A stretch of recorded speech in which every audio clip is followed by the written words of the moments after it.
La familia es el eje principal de desarrollo de una nación. Es nuestro deber garantizar su bienestar y seguridad con espacios de diálogo que promueven su origen bíblico, identidad y leyes fundamentales. En este momento voy a pedir que pueda abrir su micrófono un destacado amigo y catedrático que muy bien ha aceptado participar esta noche en la conferencia sobre defensa de la familia, fundamento económico.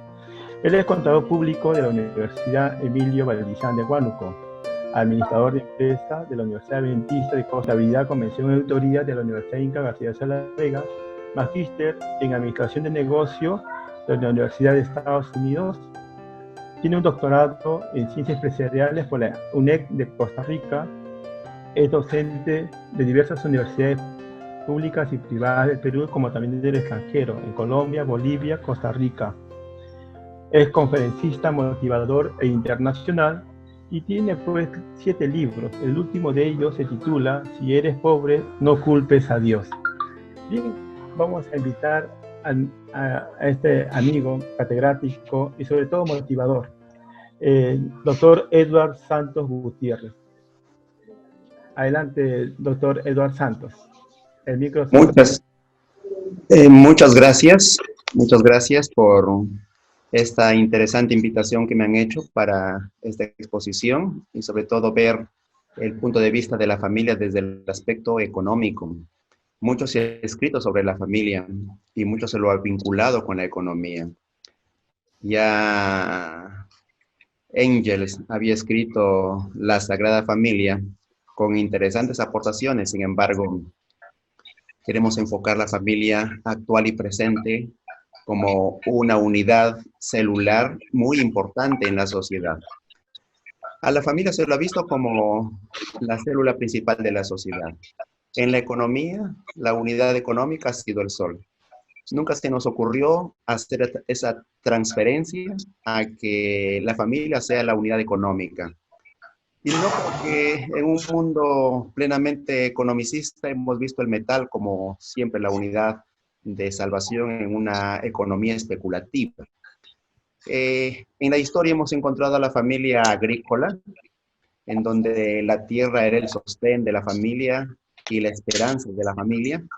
Pero a medida que el mundo se fue industrializando, la agricultura, la familia agrícola salió a las ciudades, a las grandes urbes, y ya empezamos a pelear por un espacio en la industria y ahora en la empresa. Las ciudades han crecido, se han convertido en metrópolis, las exigencias son abundantes, los consumos, las inversiones, la presión cultural para el gasto se ha ampliado tanto que presionan sobre las familias y la humilde familia agrícola se ha convertido en una familia totalmente especuladora. Por la misma economía en que vivimos, por la misma metalización de la economía en dinero, nadie vive si no tiene plata. Estoy hablando de las zonas urbanas y las metrópolis. Por supuesto, todavía en el campo hay vida de la agricultura, pero aún para eso también se necesita dinero para comprar las semillas, los abonos y todas las medicinas necesarias para que el alimento crezca sano y pueda ser transportado a las grandes urbes. Como ven entonces, hoy en día prácticamente nosotros somos dictados o vivimos bajo la dictadura del dinero. Una dictadura cruel, porque descubrimos hoy en esta pandemia que la ausencia de dinero en las familias que vivían el día a día y en las familias pobres se ha tornado en una situación peligrosa que amenaza la integridad social, no solo de la familia, sino también de la esfera que rodea, que es la sociedad y es el país. Entonces, es una dictadura económica la que vivimos con signos de libertad. Y claro, porque en estos signos de libertad yo puedo elegir cómo morir, ¿no? Pero el cómo vivir está muy difícil elegir. Si bien es cierto, tenemos opción de cambiar de trabajo a donde yo quiera, pues el problema es que no hay ese empleo, no hay ese trabajo. Entonces la familia soporta una dura arremetida de una realidad tosca que afronta o enfrenta la unidad de la familia. La familia, como se le conoce comúnmente, es la unidad social.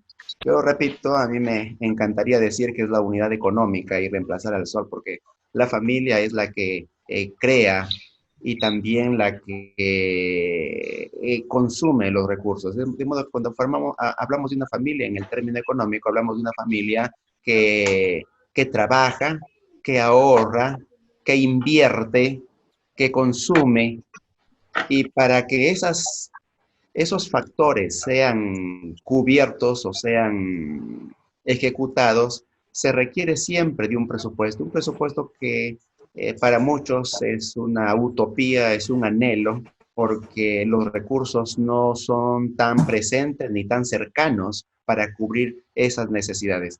Pero la familia, no solamente como tal, sino ya antes, desde la juventud, desde que la persona está pensando en casarse, el recurso económico resulta demasiado importante. Porque todo, como dije hace un momento, todo se guía hoy por el dinero. Somos guiados por el dinero. Prácticamente, no sé si es cierto, pero me atrevo a decir que somos imagen y semejanza del dinero, de la economía. Es el vaso en donde nosotros nos amoldamos, ¿de acuerdo? Y por lo tanto, eso hace importante que nosotros veamos la economía, especialmente el dinero, como una necesidad de primer orden.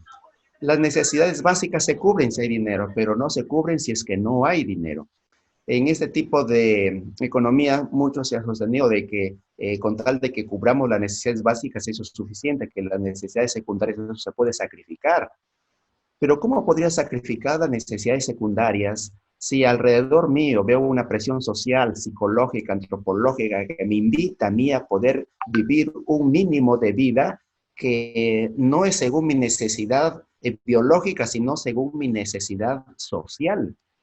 Entonces la necesidad social está por encima de la necesidad biológica.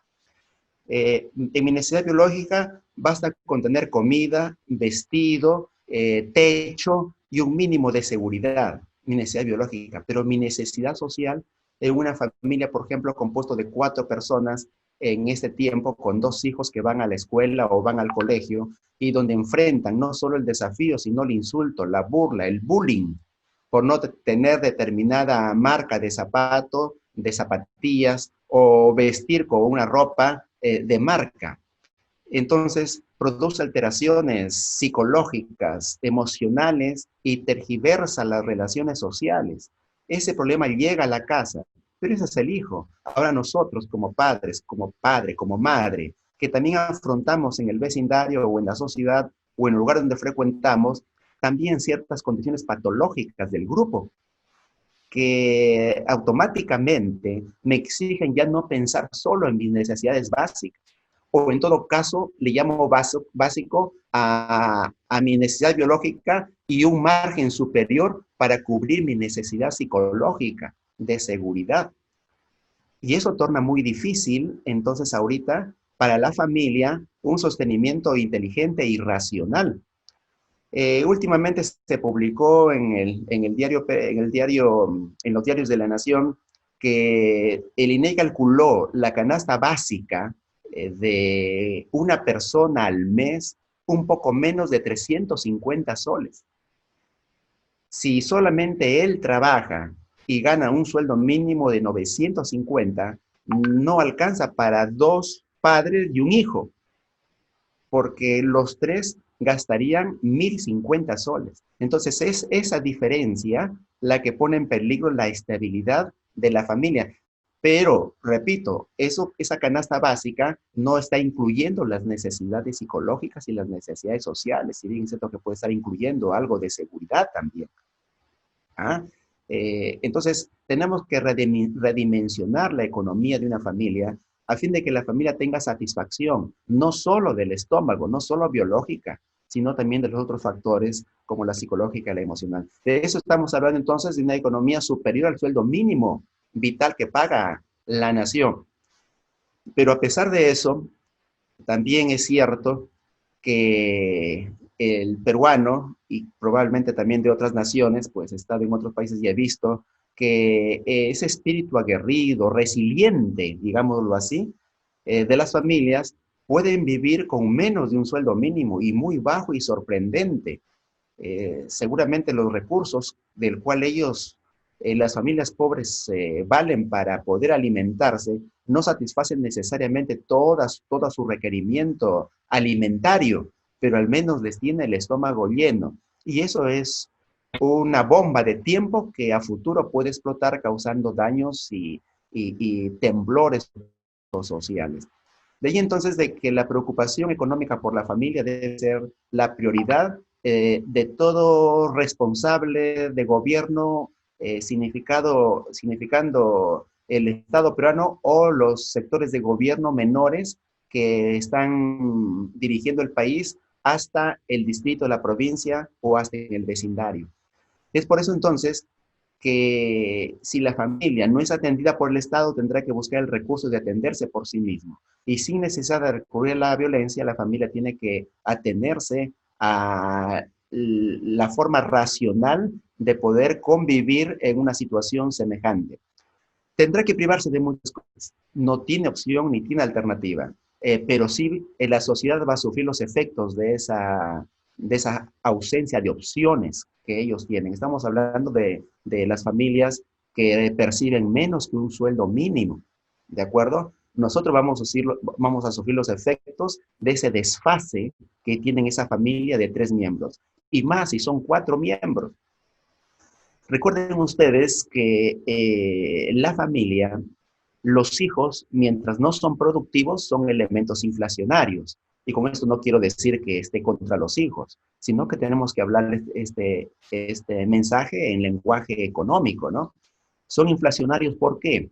Porque mientras ellos no trabajan, el sueldo de uno o de dos tiene que alcanzarles a ellos. Por poner un ejemplo, si solamente trabaja uno y recibe un sueldo mínimo de 950 y son 4 miembros de la familia, vamos a asumir que ese dinero de 950 va a dividirse entre 4 miembros. Y para que seamos exactos, vamos a ponerle 1000, entre 4 sería 250 soles por persona. Si esos hijos estuvieran trabajando y se atendieran solos, y ellos se mantuvieran solos, esos 1000 que recibe el esposo se dividirían entre dos, entre él y su esposa, entonces son 500 soles, la familia mejora. Pero mientras no estén trabajando, son elementos inflacionarios porque disminuyen la potencialidad de poder disfrutar mejor del salario que recibe el esposo. Y no digamos que la esposa es inflacionaria porque la esposa en la casa, si en caso que no trabajara afuera, pero trabaja en la casa, entonces ella está aportando a la economía. Lastimosamente nosotros contamos siempre lo que recibimos materialmente, no contamos nosotros los ingresos invisibles, morales.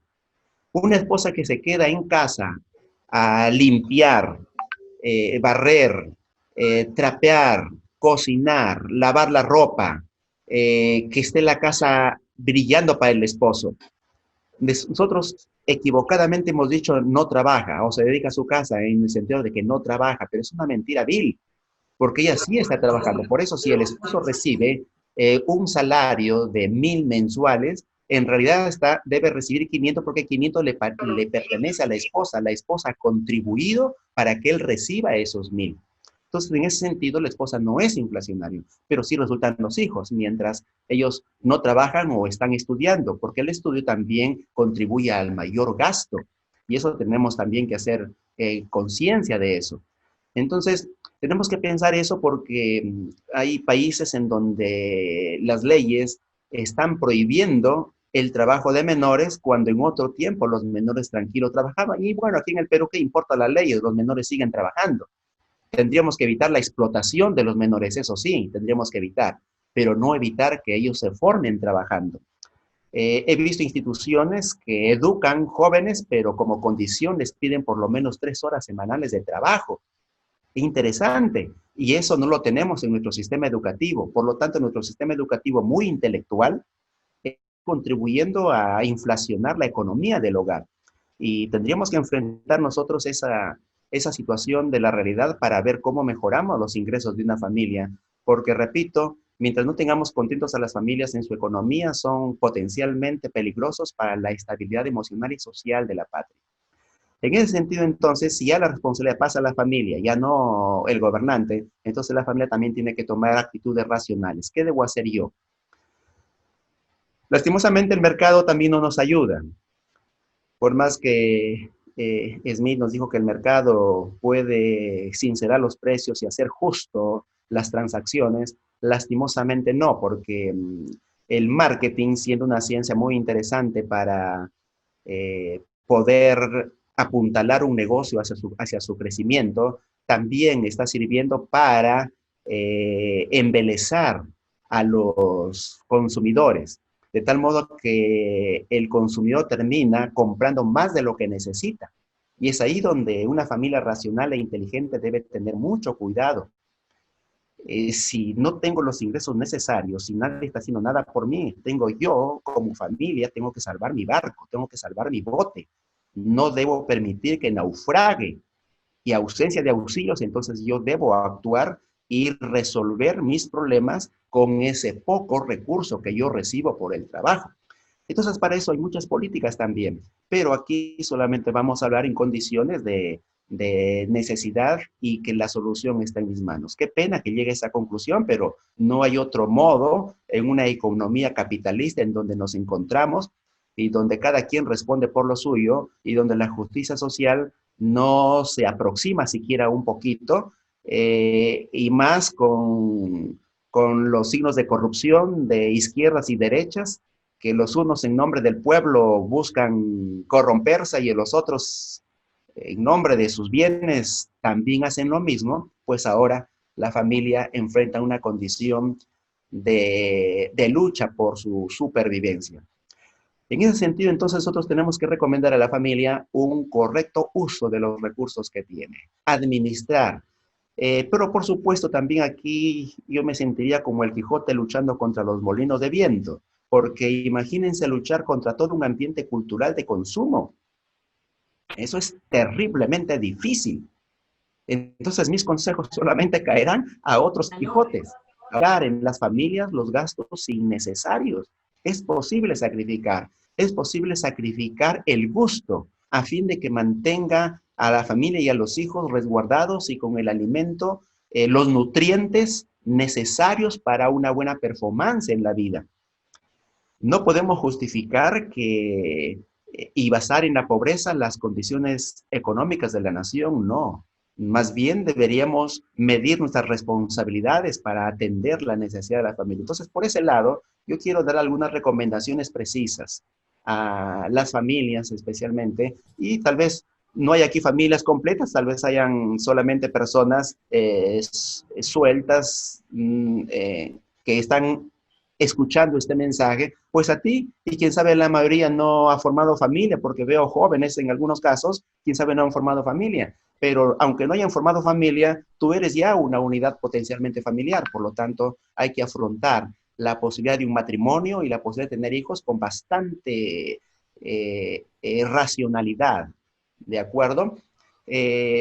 Max Weber usó el término racional para estas cosas económicas y mayormente en la familia y en los ingresos y en la creación del capitalismo en su libro La ética protestante y el espíritu del capitalismo, ¿no? Él muestra como raíz del capitalismo el ahorro, pero cuando describe a la familia protestante, inglesa y alemana, él dice que ellos tenían ellos trabajaban arduamente porque ejerciendo su trabajo, según ellos, honraban a Dios. Y en segundo lugar, ahorraban. Por supuesto, entre estas dos variables había una tercera que para Weber no lo considero importante y sin embargo significativo para indicarlo y mencionarlo, es que ellos tenían gastos frugales. Esos gastos frugales les permitían el ahorro. O sea que el ahorro estaba amarrado al gasto frugal. ¿Y qué es el gasto frugal para nosotros? Es el gasto necesario para ingerir nutrientes básicos para nuestra supervivencia. Y es evitar aquellos nutrientes que no son básicos. Por poner ejemplos materiales, ¿no? Si tengo que comprarme lechuga, rábano, yuca, arroz, trigo y otras cosas para comer, eso está bueno. Pero si ya quiero darme un gusto con una pizza, salir a la calle, a un mall, a comer tranquilamente un pollo a la brasa, o comerme helados, o irme de paseo, eso, eso ya no está dentro del gasto frugal, eso ya está del goce y el disfrute de una economía que me excede al nutriente necesario para vivir bien. Entonces, en esa parte es donde las familias pueden ahorrar, pueden ahorrar. Y esto también me trae a colación un pasaje del sabio Salomón, que él dice, el que ahorra poco a poco se enriquece.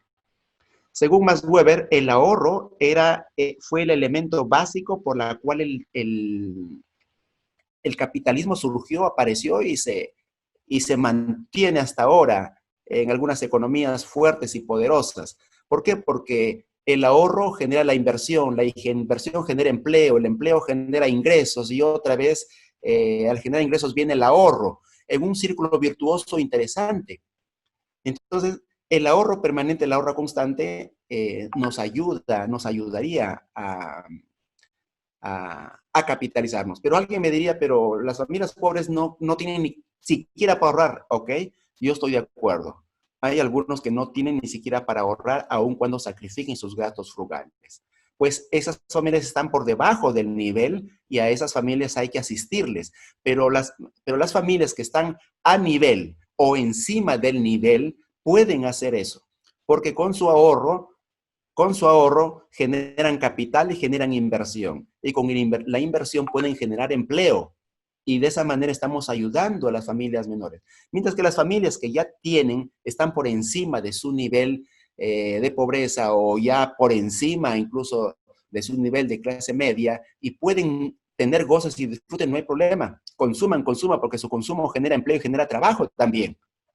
¿De acuerdo? Esa es la manera interesante de cómo afrontar una política de consumo a fin de beneficiar a los que necesitan.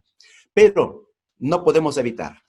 Tenemos que ser inteligentes en el uso de los pocos recursos que nos quedan.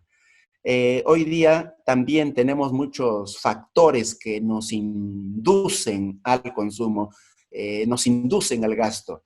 Y parece que nuestras economías se están basando en el consumo y lastimosamente si eso queda ya afirmado en la conciencia colectiva, no vamos a tener otro remedio que seguir teniendo pobres en extrema condición. ¿Por qué? Porque todo el mundo quiere vendernos y nos meten por los ojos, por la piel su producto. Contratan vendedores hábiles que muchas veces venden con fuerza y a veces con violencia nos convencen. Y nuestras mentalidades muchas veces débiles caen presa de esas emocionantes presentaciones y el marketing. Por ejemplo, yo estoy pensando en los bancos y no tengo nada contra los bancos, que hagan lo que tienen que hacer, porque lo hacen bien. Pero cuando por la calle nos encuentran o en un mercado nos encuentran y nos quieren vender tarjetas de crédito, o estamos trabajando y el teléfono suena y uno lo recoge pensando que es una llamada importante, pero de pronto suena un banco. Y todavía me dicen, el banco le dio un regalo. ¿Y qué regalo me dio el banco? Uno siente como que se ganó el millón. No, es que sin condición le puede dar una tarjeta de crédito con una sola llamada telefónica. ¿Y yo para qué quiero tarjeta de crédito? O aparece otra vez al banco una señorita, una voz hermosa de una mujercita, nos dice, el banco a sola firma le aprobó un préstamo de 17,000 soles. Así es que usted prefiere venir al banco o quiere que a solamente llamada de teléfono confirmemos y le tramitemos el préstamo. Entonces, y justo si me encuentran necesitado, voy a recurrir al préstamo o la tarjeta de crédito. ¿Y para qué recurro? No recurro para inversión. Si es inversión, es un manejo racional del dinero. Mayormente busco esos dineros para cubrir deudas atrasadas, para cubrir consumos, placeres y goces. Después que gozo, termino endeudado. Entonces, eso no ayuda a la economía familiar. Y hay muchos factores que existen en el medio que nos insinúan al mal gasto del dinero. Si queremos ser inteligentes, miren, Si tú eres rico y te sobra el dinero, no importa, haz lo que quieras. Pero lastimosamente en el Perú, creo que el 98% de personas, y aunque de esas 98% más o menos hay un 25% de personas que viven bien y ganan bien, pero aún así, ganando bien, siempre tienen necesidad. Entonces, por eso me dijo el 98% de personas.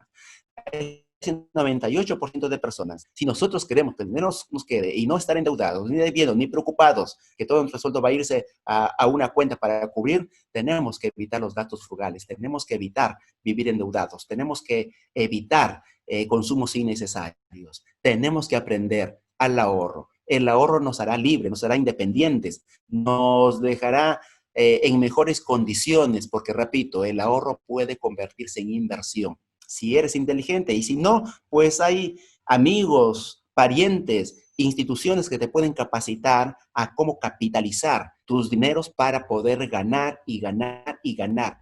El asunto es que hay que salvar a la familia. La familia es la primera unidad social. La familia afectada pone en peligro la existencia social y pone en peligro incluso a ti mismo, que puedes estar quitándole su dinero con ofertas ilusorias. Porque lo más reciente acabamos de ver nosotros, el caso chileno, incendios de negocios, restaurantes, trenes. Bueno, recuerden ustedes que la vida es circular. Todo me retorna, lo que yo hago me regresa. Más bien hay que sembrar semillas duraderas que puedan brotar productos buenos también.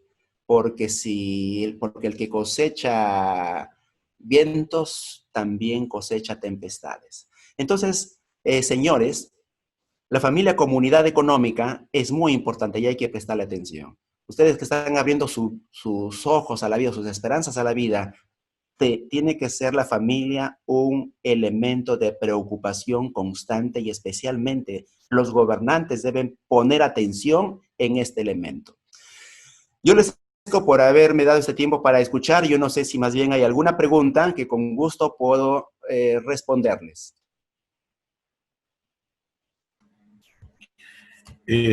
Bueno, no, a continuación va a hablar el siguiente conferencista, Rubén Montero. Al final de la exposición de todos los expositores va a haber la ronda de preguntas.